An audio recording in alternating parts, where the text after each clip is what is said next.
जय जय रघुवीर समर्थ, जय जय रघुवीर समर्थ, जय जय रघुवीर समर्थ। गणाधीश तो ईश सर्वात्मांचा, मुळारंभ तो निर्गुणाचा, नमो शारदा मूलचत्वारि वाचा, नमो पंथानंतया राघवासा। जय जय रघुवीर समर्थ, शुकासारिके पूर्ण वैराग्य रासे, वसिष्ठापरी ज्ञानयोगेश्वरासे, कवी वाल्मिका सारिथामान्य ऐसा। नमस्कार माझा सद्गुरु रामदासा। जय जय रघुवीर समर्थ।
रामदास माहुनी दया करी रामदास माहुनी दया करी रामदास माहुनी दया करी रामदास माहुनी दया करी रामदास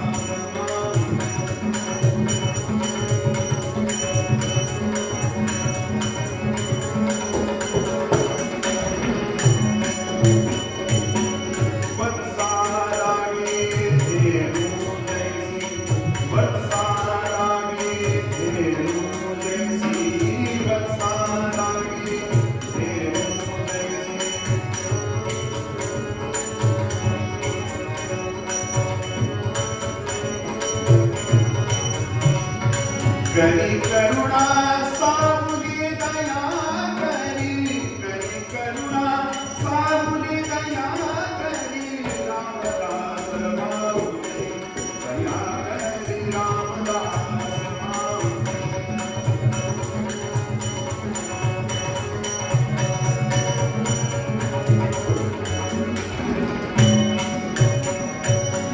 मदंत पाहून त्वरित ये मदंत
सदा देव काळजी शिजे देह जाचा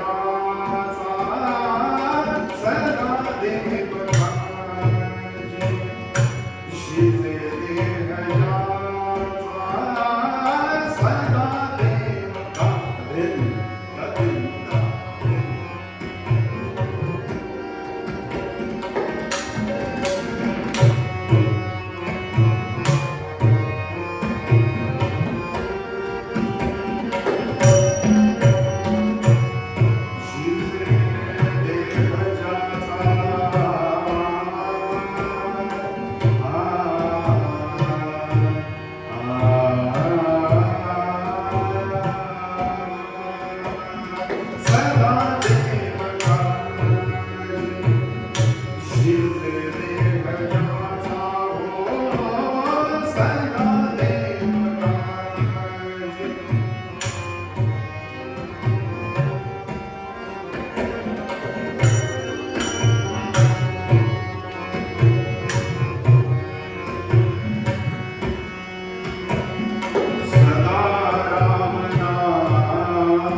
भक्तवत्सल भक्ताभिमानी या संपूर्ण विश्वाची निर्मिती करणाऱ्या, या विश्वाला सांभाळणाऱ्या आणि यथावकाश या विश्वाचा लय करणाऱ्या परमात्म्याला नित्याप्रमाणे वंदन करतो.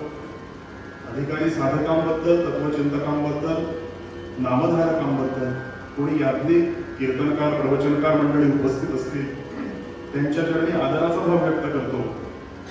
कीर्तनाकरता उपस्थित उत्तमोत्तम संगतदार, कलेचे उपासक यांच्या चरणी आदराचा भाव व्यक्त करतो आणि निरूपणाला प्रारंभ करतो. श्रोतेहो, रामनवमीचा उत्सव इथेच आता हा 93वं वर्ष सुरू आहे. वास्तविक रामाचा जन्म केव्हा झाला, कधी झाला, आजही आपल्याला याचे डिटेल्स उपलब्ध आहेत. आणि असा उत्सव आता हजारो वर्ष सुरू आहे. राम जन्माचा उत्सव सर्वसाधारण पद्धतीने आपण नवमीच्या अगोदरची जी काही 6-7 कीर्तन असतात त्याचं आयोजन आपण करता. अनेक ठिकाणी याचं आयोजन होतं. पण मनुष्यानं, प्रामाणिक साधकाने याचा कधीतरी विचार करावा की इतकी वर्ष रामनवमीचा उत्सव साजरा होतोय, यातून मला काय मिळालं. सामान्यतः समाजाची आजची परिस्थिती अशी की पूर्वीच्या काळामध्ये हीच कीर्तनं, आपल्याला आठवत असेल आम्ही तिघही मंडळी खूपच लहान आहोत, म्हणजे अगदी जेन्झी नाही आहोत पण थोडेसे मोठे आहोत त्यापेक्षा. का सांगतोय आपल्याला ही गोष्ट? जे वयोवृद्ध आहे त्यांना या गोष्टीचा अनुभव असेल की साधारणतः कीर्तन सुरू झालं की 3-4 तास पूर्वी कीर्तन चालायची. घाबरू नका, मी 8:30ला जाणार आहे. पण हा अनुभव होता, ऐकण्याची एक पेशन्स लेवल होती, संयम होता माणसाकडे. विचार करूया ना, 4-4, 5-5 अंकी नाटक आजोबा वगैरे सांगायचे की कितीतरी बघितले. म्हणजे सुरू झालेलं नाटक काय 3-4-5 तास चालायचं. तेवढं बघण्याकरता आणि बसण्याकरता माझ्याकडे संयम होता. आज तरुण पिढीकडे हा संयम नाहीये. 3 तासाचं नाटक बंद झालं. थोडंफार चालू आहे, जे हौशी लोक आहेत त्यांच्याकरता, पण ज्या प्रमाणामध्ये त्या कलेला न्याय द्यायला पाहिजे होता तेवढा आपल्याकडे दिला नाहीये. म्हणून सोशल मीडिया जास्त ऍक्टिव्ह झालाय. लाईव्ह आपल्याला काही नकोय, आपल्याला एआय बघायला हवं, आपल्याला व्हिज्युअल सगळ्या गोष्टी बघायला आवडत आहेत. त्याचं कारण काय आहे? जे 3-3.5 तासाचं नाटक बघणं आता केवळ अशक्य झालं, म्हणून मधल्या काळामध्ये पिक्चर आले, चित्रपट आले, ते 2-2.5 तासाचे आले, तोही संयम आमचा संपला. मग आता वेब सिरीज आल्या. कोणी म्हणाल वेब सिरीज आल्या, ती सुद्धा 20 मिनिटं आमच्याकडे नाहीये श्रोते हो. आणि आताचा तर काळ असा झाला, गेल्या वर्षी बहुतेक मी याचा उल्लेख केला, मला आठवत नाहीये, आता रील्स बघावे लागतात. 3 मिनिटाच्या वरचा संयम संपला आमचा. सामान्य जीवाची समस्या आहे, 3 मिनिटामध्ये काही कंटेंट मिळेल का बघतो. अहो एवढं जर असतं तर ज्ञानेश्वर माऊलींनी एवढी 1000 ओव्यांची ज्ञानेश्वरी का लिहिली असती? साधा विचार करू नये या गोष्टीचा. आणि आत्ता गेले 2-2.5 वर्ष एआय आपण सगळीकडे नाव ऐकतोय की एआय मुळे लोकांचे जॉब कमी होत चालले. सामाजिक समस्या ही आणि कालची बातमी, एआय ला मॅन्युअल कोणताही टच नाहीये. ह्युमन टच नसणं हा त्याची लिमिटेशन्स आहेत एआयची. साधं चॅटजीपीटीला आपण टाकून बघा ना, गुगलला टाकून बघा, जो कंटेंट आम्ही टाकतो त्या रिलेटेड सारखं आम्हाला येतं. सांगण्याचा भाव असा आहे की हा 3 तासाचा नाटकाचा जो कार्यक्रम होता हा बंद पडला. संयम नाही म्हणून बंद पडला. पण इतकी वर्ष हा उत्सव सुरू आहे, कधी खंड पडला का उत्सवाला? राम जन्म साजरा करणं अखंडित सुरू आहे. वेळ कमी जास्त झाली, कीर्तन 2 तासावरती आलं, पण काहीतरी चांगलं घ्यावं हे प्रत्येक मनुष्याला वाटत असतं. माऊली सांगतात, मनुष्य जात सकळ स्वभावतः भजनशील, त्याला चांगलं ते समजतं. म्हणून माझ्या जीवनाचं एक सिंहावलोकन, माझ्या जीवनाचा मी रिव्ह्यू करायला पाहिजे दिवसेंदिवस. माझं वय आता 40 आहे, 45 आहे, 50 आहे, 60 आहे, मी कसा असेल 70व्या वर्षी? जो 25-30 आहे त्यानं माझ्या आयुष्याचा ग्राफ काढावा की मी कसा असेल 70 मध्ये. आणि याचं नियोजन आपल्याला जर कुठे करायला मिळत असेल तर ते अध्यात्म श्रवणामध्येच करायला मिळतं. म्हणून सातत्यानं पहिली गोष्ट काय करायची तर अध्यात्म श्रवणाला अनन्यसाधारण महत्व द्यायचं. कारण ज्या संकल्पना स्वच्छ व्हायला पाहिजे, क्लीन व्हायला पाहिजेत ना, त्या फक्त अध्यात्म श्रवणामध्येच ठेवलेल्या आहेत. आणि ते एकदा 2दा 9 दिवस कीर्तन ऐकून भागणारं नाहीये. विचार करूया, आत्मसाक्षात्कार झाल्यानंतर संत मंडळी कथा कीर्तन प्रवचनाला का जाऊन बसतात? काय गरज आहे त्यांना? आज ज्यांचा प्रकट दिन आहे स्वामी समर्थ, ते विष्णुबुवा ब्रह्मचार्यांच्या प्रवचनाला जाऊन बसतात आत्मसाक्षात्कारानंतर. त्यांचं स्मरण व्हायला पाहिजे म्हणून हा एक मासला आपल्याला ऐकवला. विष्णुबुवा ब्रह्मचारी अत्यंत अधिकारी आहे, त्यांच्या प्रवचनाला हे जाऊन बसतात. काय गरज आहे सांगा ना? एकनाथ महाराज रोज संध्याकाळी भावार्थ दीपिका, भावार्थ रामायण आणि भागवत सांगतात. काय गरज आहे त्यांना हे करायची? इतक्या लहान वयामध्ये एकनाथ महाराजांना दर्शन झालं दत्तात्रेयांचं. पण या सगळ्या संत मंडळींनी जर अनन्यसाधारण महत्व अध्यात्म श्रवणाला दिलं असेल, काय होतंय माहितीये का? आपण बाकी सगळं करतोय, फक्त श्रवण करत नाही. आणि त्यामुळे जीवनाचा आलेख बिघडला. माझे डिसिजन पॉवर का डेव्हलप नाहीये? पटकन क्षणार्धात मला हा निर्णय का नाही घेता येत? याचं कारण एकमेव आहे की आम्ही अध्यात्म श्रवणाला जेवढं महत्व द्यायला पाहिजे तेवढं दिलं नाही. अनेक गोष्टी मनुष्य करतो, प्रत्येकाच्या प्रपंचामध्ये थोडाफार का होईना तो स्वार्थ करतच असतो. पण समर्थ सांगतात, स्वार्थच जर करायचा आहे, स्वार्थीपणाच जर करायचा आहे तर कुठे करा? तर तो अध्यात्म श्रवणामध्ये करा. समर्थ सांगतात, जेथे नाही श्रवण स्वार्थ तिथे कैसा हो परमार्थ, मागे केले तुके व्यर्थ श्रवणे विण होत असे. म्हणून सातत्यानं मनुष्याला पहिलं नवविधा भक्ती मार्गातली पहिली पायरी जर काय सांगितलेली असेल ना तर ती अध्यात्म श्रवण, श्रवण भक्ती आहे. आणि अगदी खरं सांगायचं झालं ना तर जो बहुश्रुत आहे, ज्यानं जास्तीत जास्त श्रवण केलेलं आहे ना, तो जर बोलायला लागला तर तो ऐकत नाही. काळजीपूर्वक ऐका थोडं. ज्यानं भरपूर श्रवण केलंय, उग्र श्रवा जो आहे, ज्यानं भरपूर श्रवण केलंय, तो जर बोलायला लागला तर ऐकत नाही. आणि जो कधीही ऐकत नाही त्याचा समाज कधीही ऐकत नाही. आहे ना अशी परिस्थिती. अनेक घरामध्ये आम्ही पूजेला जातो, ते यजमान मंडळी हीच गोष्ट सांगत असतात, गुरुजी तुम्ही सांगा, आमचं मुलं ऐकत नाही.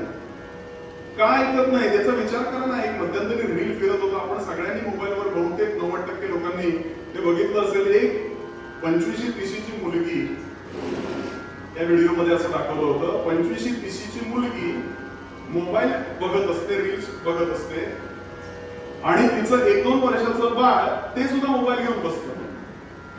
1 मिनिटाच्या फरकानं त्या मुलीनं पुस्तक काढलं कपाटातून आणि वाचायला घेतलं. ते बाळ सुद्धा ते करायला लागलं.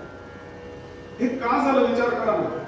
लहान मुलं वयाच्या 13व्या वर्षापर्यंत फक्त आणि फक्त अनुकरण करत असतात. त्यांना ते योग्य अयोग्य ही कळण्याची बुद्धी नसते, म्हणून फटके द्यावे लागतात. पण जर आई वडीलच मोबाईल बघत बसले तर ते कसं ऐकणार आहे बाळा. याचा मनोविज्ञानाचा विचार आपल्याकडे अध्यात्मशास्त्रामध्ये करून ठेवतो. म्हणून चांगलं ऐका, म्हणून चांगलं बघा. गर्भामध्ये असताना अध्यात्म श्रवण केलंय ध्रुव प्रल्हादानं, काय कारण असेल?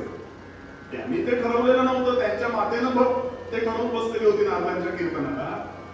सांगण्याचा भाव असा की या सगळ्याचा मनुष्य विचार करतो, पण माझं कल्याण कशात आहे ह्याचा विचार करत नाही. आणि तो विचार कुठे सांगितला असेल तर तो अध्यात्म श्रवणामध्ये. अनन्यसाधारण महत्व सातत्यानं मला नेहमी कीर्तनाचे प्रस्तावना अध्यात्म श्रवणानंच करावीशी वाटते. कारण आपण जे ऐकतो ना तसे आपण होतो. आपण ठरवलं ना तर तसे होऊ शकतो. आपण ऐकायला जात नाही ही समस्या. आजची एकूण समाजाची जी परिस्थिती आहे त्याचा जर गांभीर्यानं विचार केला तर विचार करा या गोष्टीचा की मदरसा, चर्च आणि मंदिर यामध्ये जास्त अध्यात्म श्रवणाला गर्दी कुठल्या ठिकाणी मला सांगा. सकाळच्या वेळामध्ये त्या नमाज पढायला जाणाऱ्या मस्जिद बंदर वगैरे हा परिसर आपण बघितला असेल, किती गर्दी असते. तेवढी आम्ही आमच्या उपासनेला, आमच्या अध्यात्म श्रवणाला मंदिरामध्ये का नाही जात? वास्तविक अगदी खरं बोलायचं झालं ना, थोडंसं अगदी कठोर बोलतो.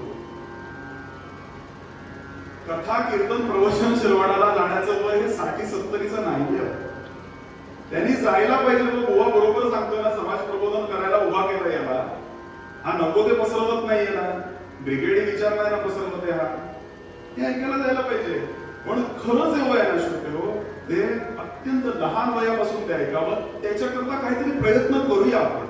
हे कीर्तन म्हणजे एकानं सांगायचं आणि बाकीच्याने ऐकायचं असं नाहीये. सकट माझ्या सकट सगळ्यांनी, श्रोता वक्ता श्रीराम समर्थ सगळ्यांनी मिळून याकरता काहीतरी प्रयत्न करूया.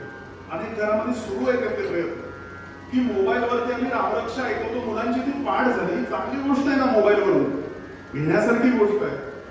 पण याचं मला नियोजन करावं लागेल. आणि कलियुगातलं सर्वोत्तम साधन महाराजांनी सांगितलं ते म्हणजे रामनाम घ्या. पण ते रामनाम घेण्याकरता मनुष्याकडे वेळ नाहीये. तो म्हणतो कशाला घ्यायचं ते रामनाम, काय गरज आहे त्याची? बाहेर काय चाललंय बघा, रामनाम घेऊन काही युद्ध थांबणार आहे का? किती प्रश्न आहे तो, असे हजारो प्रश्न आहेत. पण त्याची जर खऱ्या अर्थानं उत्तर आपल्याला शोधायची असतील तर ती अध्यात्म श्रवणामध्येच मिळते. माझ्या जीवनाचं एक नियोजन करता येईल मला, म्हणून कमी वयामध्ये ते ऐकायला द्यायला पाहिजे. आता सूर्यनमस्काराचं महत्व जर पूर्वरंगामध्ये सांगितलं तर उद्यापासून किती लोक येतील मला सांगा कीर्तनाला. मर्यादा आहे. सगळ्या ऍप्लिकेशन्स आपल्यावरती करून घेणं याला मर्यादा आहे. म्हणून थोडाफार का होईना मी गांभीर्याने विचार करावा की तरुण मंडळी ती कीर्तनाला यायला पाहिजे. सातत्याने थोडंफार का होईना विचार मी आता जो आपल्या समोर मांडायचा प्रयत्न केला. मुसलमान एकही अशी व्यक्ती मुलाला सांगत नाही की तू मदरशामध्ये जाऊ नको. आज जे परकीय आक्रमण होत आहे ना, त्याचं गांभीर्याचं कारण काय याचा विचार करूया. आम्ही आमच्या धर्माला तितकं महत्व दिलं नाहीये, म्हणून आज समस्या ओढवली. विचार करूया, जर अस्तित्वच राहिलं नाही या भगव्या रंगाचं तर कुठे आम्ही नोकरी आणि पैसा आणि संपत्ती आणि प्रपंच करणार? थोडा अनुषंगिक मुद्दा आहे, मला लक्षात येते प्रस्तावनेमध्ये बोलायला हवंय की नको मला अंदाज नाहीये, पण इतकी गंभीर परिस्थिती झाली आहे समाजामध्ये. महाराष्ट्रासारख्या राज्यामध्ये 124 नगरसेवक मुसलमान येतात. हे मी आदरानं किंवा या परखड किंवा टीकेनं बोलत नाही हो ही गोष्ट. अजून 10 वर्षानंतर जी पिढी असेल ना त्याच्यावरती काय परिस्थिती बेते. म्हणून थोडंफार का होईना धर्माकरता थोडंफार का होईना शाखेमध्ये पाठवू शकतो. त्याला योग्य ती शिक्षा, धर्माचं शिक्षण आमच्याकडे दिलं जात नाही. आणि म्हणून जागतिक समस्या होणार आहे. एक असा हा समुदाय जो आहे ना तो नुसता भारताला त्रास देणारा नाहीये, जागतिक समस्या प्रॉब्लेम झाला आहे. इराण आणि हे युद्ध कशावरून चाललंय सांगा ना मला.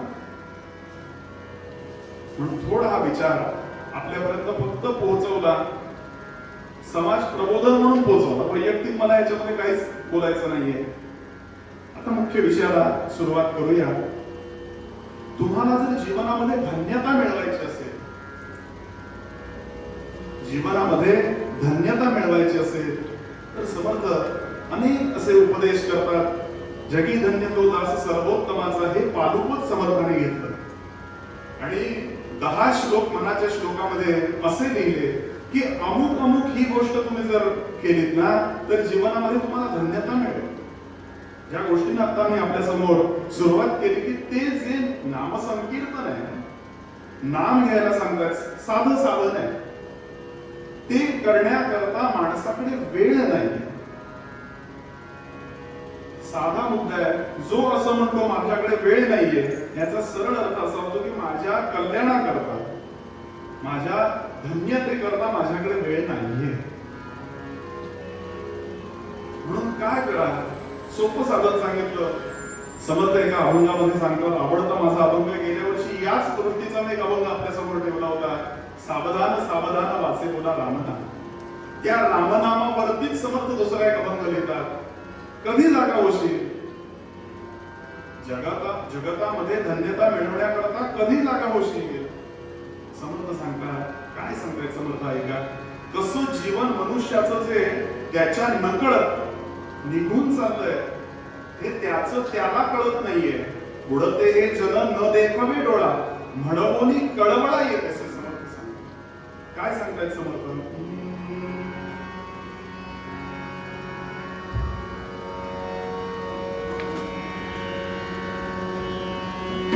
घटका गेली, पळे गेली, दास माझे झणाणा, आयुष्याचा नाश होतो. राम कार्य म्हणा. राम राम म्हणशील केव्हा रे प्राण्या, राम राम म्हणशील केव्हा, राम राम म्हणशील केव्हा रे प्राण्या, राम राम म्हणशील केव्हा.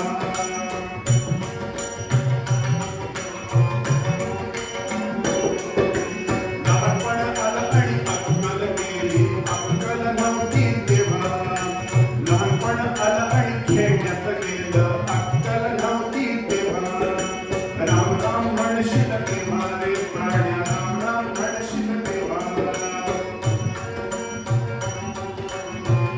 साधारण वय वर्ष 1 ते 20 असा कालावधी बघूया. रामनाम घेणं म्हणजे त्याला काय कसलं आहे म्हणाले, ऑर्थोडॉक्स विचार सांगतायत आहे ना. घरामध्ये वयोवृद्ध माणसं असतील त्यांना अनुभव असेल. हा नागमंडळाला सांगितलं अरे एक पण जप कर. आता हे सांगणं पण कठीण झालंय. शाळेमध्ये कपाळाला गंध लावून जायचं नाही असं आलंय नवीन. आता म्हणजे कुठल्या दिशेनं आपलं चाललंय विचार करूया. बालपण आलं आणि खेळण्यात गेलं, अक्कल नव्हती तेव्हा. राम राम म्हणशील केव्हा रे प्राण्या, राम राम म्हणशील केव्हा.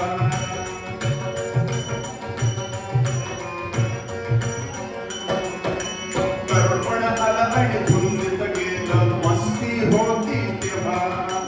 तरुणपण आलं आणि धुंदीत गेलं, मस्ती होती तेव्हा. राम राम म्हणशील केव्हा रे प्राण्या, राम राम म्हणशील केव्हा.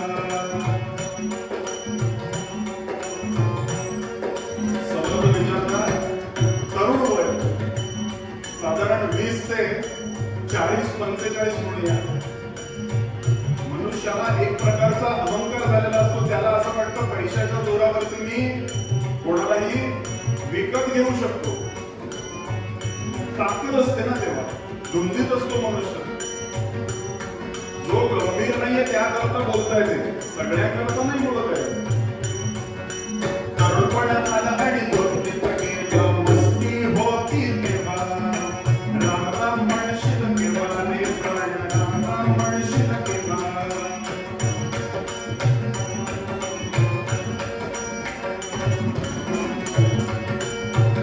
आणि मनुष्य घेतो रामनाम. केव्हा घेतो? जेव्हा उचलायची वेळ येते.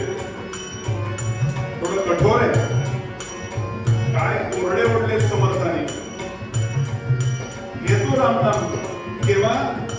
म्हातारपण आला आणि खोकण्यात गेलं, ताकद नव्हती तेव्हा.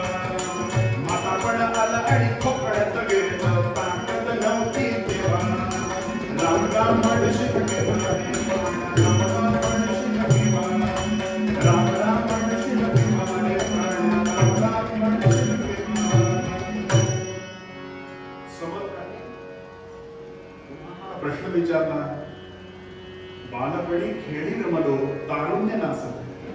जे साधन मला करायला पाहिजे होतं 20व्या वर्षापर्यंत ते मी केलं नाही. आणि श्रोतेहो थोडं काळजीपूर्वक आहे का, जे काम ज्या वयोगटामध्ये मी करायलाच पाहिजे, अनिवार्यता सांगितले ना, ते काम न केल्याचा परिणाम नको त्या वयामध्ये नको ते करावंसं वाटतं. थोडा आपण विचार करा या गोष्टीचा. रिटायरमेंट झाल्यानंतर आपल्याला अल्टरची कामं आपल्याला घरामध्ये सुचतात की नाही? थोडा सूक्ष्म विचारा. माझं करिअरचं जे वयोगट ठेवलेलं आहे ना, वयवर्ष 25 ते काय 58 आपण म्हणूया, त्या वयामध्ये योग्य मी काम करायला नको का? सूक्ष्म विचार अत्यंत. धन्यता मला जर मिळवायचे ना, तर मला सूक्ष्मामध्येच उतरावं लागेल. सगळ्या गोष्टींचा विचार करत असताना एक गोष्ट लक्षात येते की एवढे 8-10 तास मी काम केलं, पण त्या कामाचं समाधान नावाची जी गोष्ट आहे ना, आधुनिक भाषेत बोलायचं झालं तर जॉब सॅटिस्फॅक्शन. माझं कर्म काय? पूजा सांगणे माझं काम आहे. ती पूजा सांगितल्याचा परिणाम रात्री मला पडल्या क्षणाला झोप लागायला पाहिजे की नको? आज कॉर्पोरेट वर्ल्ड मध्ये ही जागतिक समस्या झाली आहे. आम्ही इंजिनियर झालोय, चांगल्या डिग्री आमच्याकडे आहेत, मास्टर्स झाले, जॉब आम्हाला चांगला मिळालाय, पॅकेज चांगलं मिळालंय, पण इतकं लाखो 40 लाखाचं पॅकेज आहे माझ्या मित्राला. 40 लाख म्हणजे झाली काय रक्कम विचार करा ना वर्षभराची. पण म्हणतो समाधान नाही रे जॉब मध्ये. दुबईवरून येता येत नाही पुन्हा. हे घाबरवण्याकरता मी बोलत नाहीये श्रोते. माझ्या वयाचा अजिबात विचार करू नका. नारदाच्या गादीवरून म्हणून आपल्याला हे समर्थ कृपेने आपल्याला सांगण्याचा प्रयत्न करतोय. खरंच कधीतरी विचार करावा लागेल. आता जे माझं केलंय करिअर होऊन त्याचा विचार करू नका. तुकाराम महाराज सांगतात, वहावले जावो राहिले सांगा. आता माझा जो वयोगट आहे त्या वयोगटाचा विचार करा. माझ्याकडे उरले किती दिवस? 10 वर्षे बालपण, 20 वर्षे हो तारुण्य, अंगी जडला अभिमान तेव्हा नगडे हो साधन समर्थ सांगतात. 24 मिळवणी 80 बापुडा होय, विदेशी जळाविण मासोळी जैसी पैसा होय कासाविषयी. नवावरी दिले पूज्य सुख राहिले, तुझे म्हणत असे माझे माझे, शेवटी जड झाले ओझे. शतभारी पुरुष झाला, राजहंस उडवणी गेला, देह कोरडाच पडला. जन म्हणती उचला उचला, पिठलं बघ खायचं असताना नंतर घरी जाऊन. जन म्हणती उचला उचला, प्राणी भूमिभार झाला. याला की रामदास सांगतो सज्जनास, जरा सद्गुरूंची कास सावधान सावधान वाचे कोणा रामदास. म्हणून मी जे काम करतोय ना ते प्रामाणिकपणाने करायला पाहिजे. हो, भगवद्गीता तुम्हाला कर्म कर सांगत नाहीये, तुझं कर्म तू नीट कर. आज जो समाजाचा सर्वात मोठा जो प्रॉब्लेम आहे ना, सर्वात मोठी जी समस्या आहे ना, तो त्याचं काम सोडून बाकीचं सगळं करतो. ऑफिसेस मध्ये विचार करा या गोष्टीचा. नेपोटिझम म्हणजे काय चाललंय? पॉलिटिक्स का करावं लागतं ऑफिसमध्ये? मला का नाही वाटत मी माझं काम व्यवस्थित पद्धतीनं करेन. 6ची वेळ जर असेल तर मी 6:30 पर्यंत थांबेन. मला स्वतःहून का नाही वाटत आहे? आपल्या बॉसने ते सांगावं, बॉस ही सिस्टीम वेगळा विचार कधीतरी करावा लागेल याचा, पण मला स्वतःहून आतून जे वाटतंय ना ते का नाही वाटत? आणि त्याचा सूक्ष्म परिणाम श्रोते लक्षात घ्या. जर मला गाढ झोप पडता क्षणी लागत नाही याचा अर्थ माझी प्रक्रिया काहीतरी चुकते. काहीतरी चुकतंय, काहीतरी एरर येतोय. आणि तो एरर शोधणं म्हणजे जीवनामध्ये धन्यता प्राप्त करणे. संतांनी काय केले सांगा ना. स्वरूपानंद स्वामी सांगतात पावसते, ठाईच बैसोनी करा एक चित्त. कुठेही जायला नको हे करण्याकरता. माझ्या कामामध्ये काही दोष राहू शकतात. मानवी प्रवृत्तीप्रमाणे माझा जो काही नोकरी असेल, धंदा असेल, व्यवसाय असेल, माझं जे काही करिअर असेल, पण कधीतरी मला ह्याचा विचार करावा लागेल ना, मला का नाही जॉब सॅटिस्फॅक्शन मिळत, का मी नाही समाधानी राहू शकत आहे. आणि ते समाधान मिळवणं म्हणजे खऱ्या अर्थानं परमार्थ आहे. वेगळा कुठेही मूर्ती स्थापन करून त्याची पूजा अर्चा करणं ही लौकिक अर्थाचा विधी आहे. तुझं कर्म तू नीट कर. भगवद्गीता सांगते, अर्पुनी स्वकर्म कुसुमांची वीरा. माऊली सांगतात, माझं प्रत्येक कर्म आहे ना ते मी भगवंताच्या चरणी अर्पण करायचं.